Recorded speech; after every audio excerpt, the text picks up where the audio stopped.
हाँ तो आ गए आप। तो चलो शुरू करते हैं। आज की इस वीडियो में हम सीबीएसई क्लास 10th मैथमेटिक्स के chapter number 12 surface areas and volumes की जो एक्सरसाइज 12.2 है अकॉर्डिंग टू न्यू सिलेबस, उसके क्वेश्चन नंबर 8 को सॉल्व करेंगे। चलिए स्टार्ट करते हैं। सो क्वेश्चन हमें क्या गिवन है? A spherical glass vessel has a cylindrical neck 8 centimeter long and 2 centimeter in diameter. The diameter of the spherical part is 8.5 centimeter. देखो ये क्या कह रहा है कि भाई एक स्फेरिकल ग्लास वेसल है जिसकी गर्दन तो सिलेंडर के जैसी है, ठीक है, और साथ ही साथ अब स्फेरिकल तो नीचे से गोल भी होगा, सही है। तो सिलेंडर की इंफॉर्मेशन आपको दे दी गई है कि भाई जो सिलेंडर है ऊपर से जिसकी नाड़ सिलेंडर जैसी है उसकी 8 सेंटीमीटर लॉन्ग है और उसका डायमीटर 2 सेंटीमीटर का है। The diameter of the spherical part, अब जो नीचे का गोलाकार है उसका जो स्फेरिकल पार्ट है उसका डायमीटर 8.5 सेंटीमीटर हमें दिया गया है। फिगर बनाएंगे, चिंता की कोई बात नहीं है, पहले इत्मीनान से सवाल को पढ़ते हैं। अब आगे देखो क्या गिवन है। By measuring the amount of water it holds a child finds its volume to be 345 centimetre cube. उसके बाद वो जो पूरा अपना वेसल है उसको मेजर करने के बाद कि इसमें कितना पानी आ सकता है, मतलब हम ही नहीं है ना जो ये सरफेस एरिया वॉल्यूम के सवाल सॉल्व कर रहे हैं, बहुत लोग लगे हुए हैं। तो ऐसे में एक और बच्चा है जिसने ये पूरी सिचुएशन देखते हुए कि भाई इतनी उसकी नाड़ वाड़ है वेसल की, तो उसके हिसाब से उस बच्चे को पता लगा कि इसकी वॉल्यूम कि भाई ये कितना पानी होल्ड कर सकता है, तो उसकी कैपेसिटी उसे पता चली कि 345 सेंटीमीटर क्यूब इसकी कैपेसिटी होगी, इसकी वॉल्यूम होगी इस वेसल की। बोल तो फिर हम क्यों यहाँ पे लगे हुए हैं जब उसने पता कर ही दिया। यही तो चीज है। हमसे कहा गया है check whether she is correct taking the above as the inside measurements and pi 3.14। कह रहा है कि जितनी राम कहानी हमने बता दी है उन चीजों को मद्देनजर रखते हुए, उनको देखते हुए आप पता करके बताओ कि क्या ये जो बचुआ कह रहे हैं, लड़की है, हाँ तो ये जो बच्ची है ये जो कह रही है कि हाँ देखो देखो 345 सेंटीमीटर क्यूब है इसकी वॉल्यूम, वो सही कह रही है या नहीं ये आपको पता करना होगा और पाई यूज करनी है 3.14। तो शुरू करते हैं, उससे पहले यहाँ पे बना लेते हैं फिगर, क्योंकि फिगर बनाना बेहद जरूरी है। तो क्या कहा गया है कि कुछ इस तरीके का है हमारा जो वेसल है, जो बर्तन है, ये भाई नीचे से तो स्फेरिकल टाइप है, गोल एकदम, ठीक है, एकदम गोला गोला। ऊपर इसकी जो नाड़ है वो शतुरमुर्ग जैसी है, आई मीन सिलेंडर जैसी है। तो ये अगर मैं लूं ऐसे कुछ इस तरीके का आपका ये बर्तन है, वेसल है। अगर मैं इसे कलर करना चाहूँ ताकि आपको अंदर के डायमेंशंस जो हैं वो थोड़ा ऐसा ना लगे कि किस तरीके की बात की जा रही है, तो लीजिए आपके लिए हमने पूरे ड्राइंग का कार्यक्रम शुरू कर दिया है। यहाँ से इसे करेंगे, फटाफट कर देते हैं। ओके, सो ये हमारा यहाँ पे आ चुका है वेसल, ठीक है, जिस तरीके का बताया गया है। नाड़ है इसकी सिलेंडर जैसी, नीचे से स्फेरिकल टाइप है। बाकी क्या क्या चीजें गिवन है कि भैया जो सिलेंड्रिकल नेक है वो 8 सेंटीमीटर लंबी है, यानी इसकी जो हाइट है ये जो है, इसके ऊपर कलर कौन सा लिया जाए, काला पाला ले लेते हैं, ये आ जा भाई साहब। ओके, ये जो यहाँ पे है ये आपको गिवन है 8 सेंटीमीटर। कितनी गिवन है? 8 सेंटीमीटर। उसी के साथ साथ इसका जो डायामीटर बताया गया है, ओ डायामीटर, यहाँ पे सर्कल रहेगा ना इसका, तो उसका जो डायामीटर नीचे भी बाय द वे सर्कल रहेगा, दैट इज 2 सेंटीमीटर, ठीक है, 2 सेंटीमीटर डायमीटर है। और जो स्फेरिकल पार्ट है, ये जो पार्ट है, इसका जो डायमीटर है वो तो पूरा ही गोलाकार है, इसका डायमीटर गिवन है आपको 8.5 सेंटीमीटर। ओके, अब शुरू करते हैं अपना काम। पाई यूज लेनी है। पाई कब आती है? वॉल्यूम का जो फॉर्मूला है अपना सिलेंडर का और अपने इसका स्फेयर का, उसके अंदर आती है, तो पाई हम 3.14 ले लेंगे। चलिए शुरू करते हैं अब आगे का काम। क्या लिखेंगे? सबसे पहले तो लिखेंगे डायमेंशंस, ठीक है, इस सिलेंडर के भी और इस स्फेरिकल शेप के भी। काहे लिखना है, क्यों इतना जरूरी है लिखना? देखो जब हम फॉर्मूला लगाएंगे उसमें फिर रेडियस आएगा, फिर कौन सा लूं, फिर तब हम दिमाग लगाते बैठेंगे। तो इससे पहले डायमेंशन एक बार अलग लिख ले तो हमारे लिए सुविधा होगी फटाफट आंसर के, अब जब फॉर्मूला लिखे तो उसके अंदर वैल्यू पुट करने में। तो चलो शुरू करते हैं। सबसे पहले मैं सिलेंडर का लिखती हूँ, सिलेंडर के डायमेंशंस, ठीक है। क्या क्या चाहिए हमें, गिवन क्या क्या है? एक तो मुझे कहा गया है कि भाई साहब इसके जो डायामीटर है, ये डायमेंशन है, इसका जो डायामीटर है वो 2 है, ठीक है। उसकी जो हाइट है h, राइट, हाइट ये ना, हाँ, h जो है वो 8 सेंटीमीटर है। अब मुझे और क्या चाहिए? देखो जो मेरा सिलेंडर का फॉर्मूला होगा that is pi r square h, pi r square h, h तो ठीक है। अब मेरे पास आर नहीं है, बोले तो क्या करें मुन्ना, आर होता क्या है, बोले आर तो रेडियस को कहते हैं। एग्जैक्टली रेडियस क्या होगा, डायमीटर का आधा हो जाएगा, सीधी बात है। डायमीटर का भी चाहिए हो तो रेडियस का डबल कर दो। तो फॉर्मूले में फिलहाल हमें रेडियस की जरूरत है, तो डायमीटर का आधा कर देंगे तो रेडियस क्या होगा, 1 होगा। Is it clear? क्या इतना समझ में आया कि आर के ऊपर 1 की वैल्यू कहाँ से टपकी है। आगे बढ़ते हैं। उसके बाद क्या है हमारा, स्फेरिकल शेप है, इसका देख लेते हैं। इसका क्या क्या गिवन है। इसके अंदर हमें एक डायमीटर की ज़रूरत तो है ही, क्योंकि उसके लिए हमें रेडियस निकालना पड़ेगा। अब हमें रेडियस चाहिए और कुछ चाहिए नहीं, रेडियस आधा। अब देखो 8.5 का मैं करूँगी आधा, हाफ। इस पॉइंट को हटाने के लिए लगा दिया यहाँ पे एक 0, हट गया। ये कटेगा 5 से, 5 चौक 20, 5 एकम 5, 5 7 35, 5 4 20 एंड 5 1 5, 3 बच गए, 5 7 35। सो 17/4 जो है मेरे प्यारे दोस्तों, ये मेरा हो गया यहाँ पे रेडियस। क्या इतनी चीजें क्लियर हैं? यहाँ पे स्फेयर के आर की वैल्यू किस हिसाब से निकल के आई है, समझ आया। अब बढ़े आगे। अब हमें निकालनी है इस पूरे के पूरे वेसल की वॉल्यूम। अब पहले तो ये बताओ, ये वेसल बना किन से है? 2 शेप है हमारे पास, कौन कौन सी भैया? जो वॉल्यूम है इस वेसल की, जो हम पता करेंगे इस बर्तन की, वो क्या क्या गिवन है। तो यहाँ पे ध्यान से देखो क्या क्या गिवन है। वॉल्यूम ऑफ सिलेंडर लगेगी, तो वॉल्यूम ऑफ सिलेंडर, क्योंकि एक तो ये सिलेंडर है इसकी नाड़ के रूप में, प्लस में वॉल्यूम ऑफ स्फेयर, बिकॉज नीचे की साइड गोलाकार आकृति है। अब देखो क्या आकृति दी गई है। अब हमें फॉर्मूले लगाने हैं, इतना सा काम है। It's very easy question in comparative other question जो हमने पहले सॉल्व किए हैं। अब देखिए हमें क्या करना है भाई, वॉल्यूम ऑफ सिलेंडर का फॉर्मूला लिखना है, that is pi r square h. ठीक है, एच छोटा लिखो मोटा लिखो, जिस हिसाब से लिखना चाहो लिख सकते हो। एक चीज़ का यहाँ पे ध्यान रखना है, कौन सी चीज़ है वो मैं बताती हूँ। प्लस में volume of sphere. Volume of sphere का फॉर्मूला क्या है, बहुत आसान है, 4/3 pi R cube, 4/3 pi R cube. आप कहोगे हाँ जी आर अलग अलग काहे करे हो, यहाँ बड़ा आर यहाँ छोटा आर। आप भी चाहो तो यहाँ बड़ा छोटा आर कर सकते हो, या फिर R1 R2 भी लिख सकते हो। रीजन इज दोनों के फॉर्मूला में रेडियस आता है, लेकिन दोनों के ही रेडियस सेम नहीं है, तो इसीलिए हम सेम उससे डिनोट नहीं करने वाले हैं। इसका रेडियस जो है वो कितना है, 17/4 है। इसका रेडियस कितना है, 1 है, तो इसीलिए इसके रेडियस को छोटा आर माना है, और इसके रेडियस को मेरे प्यारे यहाँ हम कर देंगे बड़का आर, इसको मिटा देंगे। ये आ गया मेरे पास, बड़े आर से मैंने इसे डिनोट कर दिया। Is it clear? क्या इतना काम समझ में आया?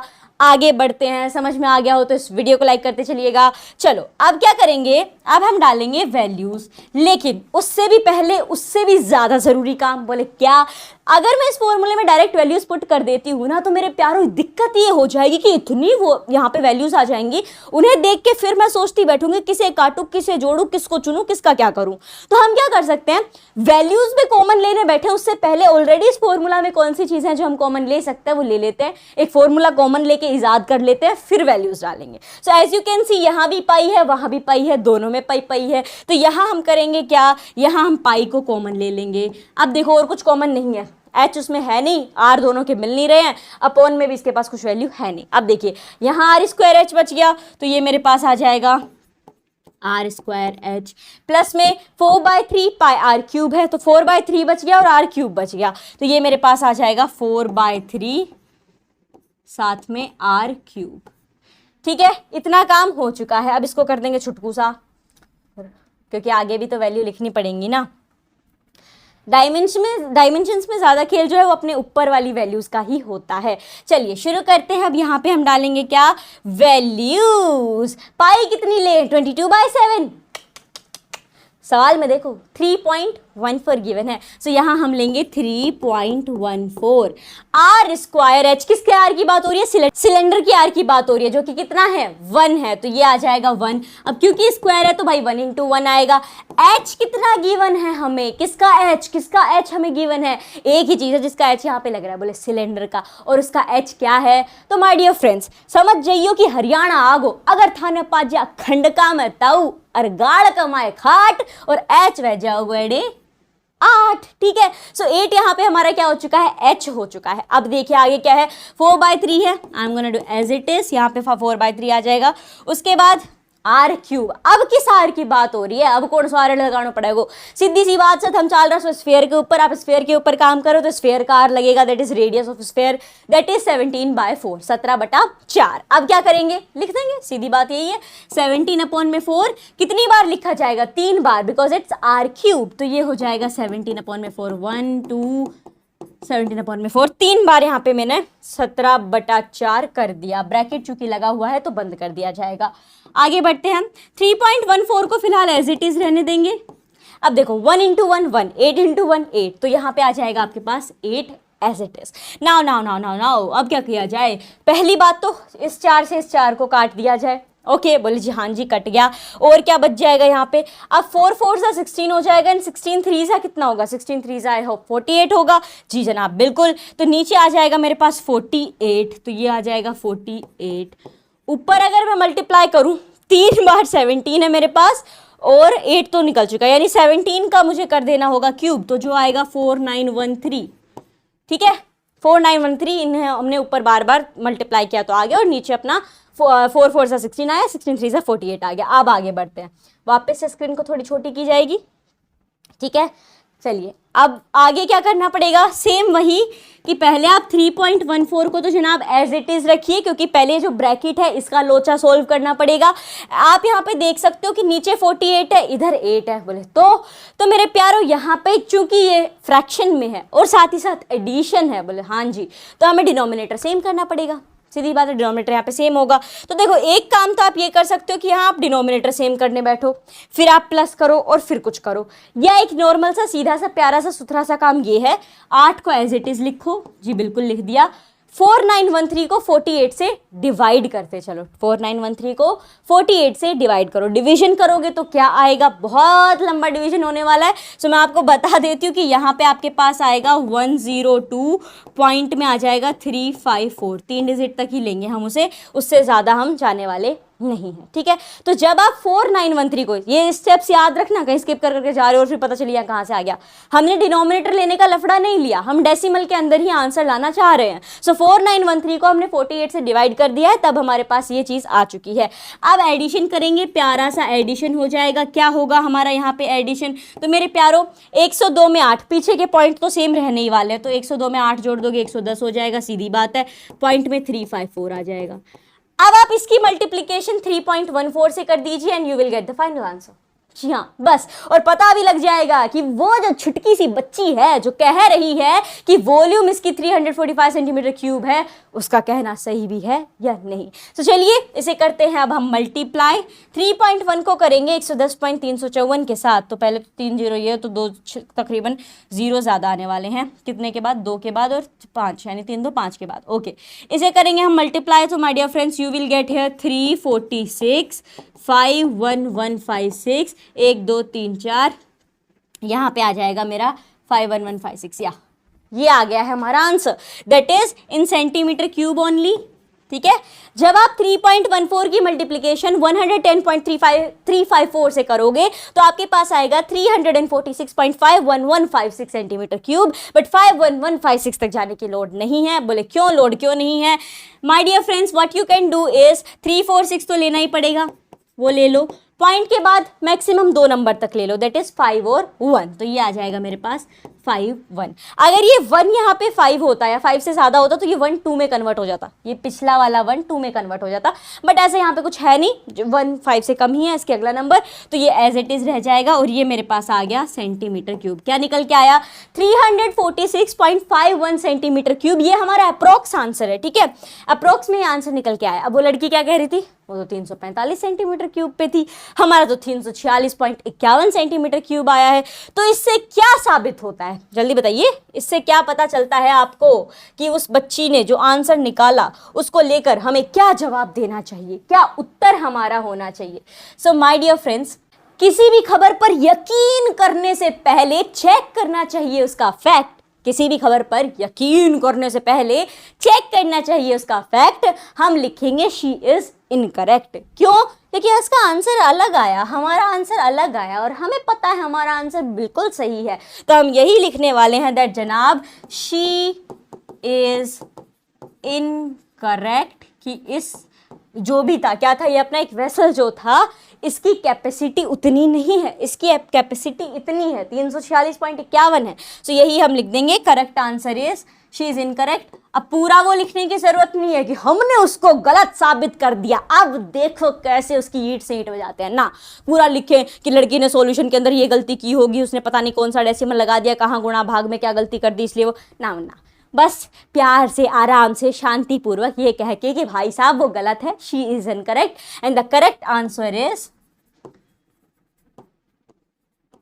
क्या आएगा, 346.51 सेंटीमीटर क्यूब। ठीक है, और इसके साथ आप इस सवाल को कर देंगे समाप्त। एंड यहाँ पे क्वेश्चन नंबर 8 तो हुआ ही है फिनिश, साथ ही साथ exercise 12.2 and the chapter surface area and volume भी हो चुका है फिनिश। आई होप आपको ये सॉल्यूशन अच्छे से समझ में आ गया होगा, समझ में आ गया ना। अगर समझ में आ गया है तो इस वीडियो को लाइक कर दीजिए, और अगर नहीं आया, कोई डाउट है इस क्वेश्चन से रिलेटेड, जो चीज़ यहाँ पे हमने लगाई है, सो आप कमेंट बॉक्स में मुझसे डाउट पूछ सकते हो कि भाई ये यहाँ पे ऐसा क्यों हुआ है, किस लिए है। और अगर डिटेल में आपको चीज़ें जाननी है तो आप सरफेस एरिया एंड वॉल्यूम का जो एक्सप्लेनेशन वीडियो है उसे देख सकते हैं। आई एम श्योर आपको उससे देखने के बाद कोई डाउट नहीं रहेगा। मिलते हैं एक नई वीडियो के साथ, धन्यवाद।